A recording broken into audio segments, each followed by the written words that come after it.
Hello, আসসালামু আলাইকুম। প্রথমে জাল পেঁয়াজ আমরা এবার বেরেস্তা করে নেব ভেজে। তারপরে দুইটা ডিম দিয়ে দেব। দিয়ে দুইটা ডিমকে সুন্দর করে নাড়িয়ে ঝুড়ো ঝুড়ো করে নেব।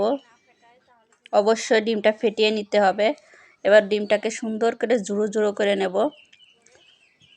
যতক্ষণ ঝুড়ো ঝুড়ো না হবে ততক্ষণ আমরা ছোট ছোট করে ঝুড়ো ঝুড়ো করে নেব।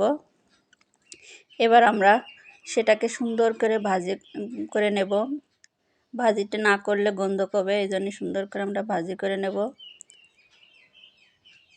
নেওয়ার পরে এবার আমরা ভাত দিয়ে দেব। ওটা ভাতটা আগে রান্না করে রাখবো, সেই ভাতটা দিয়ে দেব। দিয়ে ভাতটাকে এবার সুন্দর করে আমরা মিশিয়ে নেব। সুন্দরভাবে ভাতটাকে মিশাই নেব।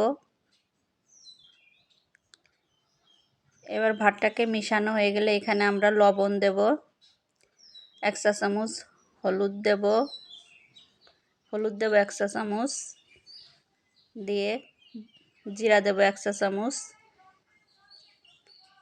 ধনের গুঁড়ো দেব 1 চা চামচ, দিয়ে এটাকে আমরা সুন্দর করে ভেজে নামাই রাখবো।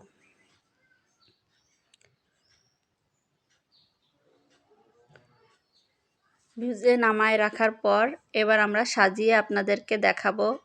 আমার চ্যানেলটি ভালো লাগলে সাবস্ক্রাইব করবেন, আমার চ্যানেলে সাথে থাকবেন। আমি ফুড প্রসেসিং থেকে ট্রেনিং করে আসছি, আপনাদেরকে নতুন নতুন রান্না শেখাবো।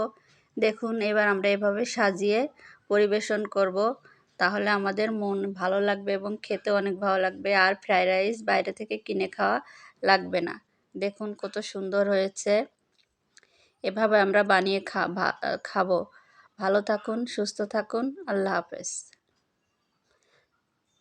অবশ্যই সাবস্ক্রাইব করে রাখুন আমার চ্যানেল, তাহলে ভিডিও পেয়ে যাবেন।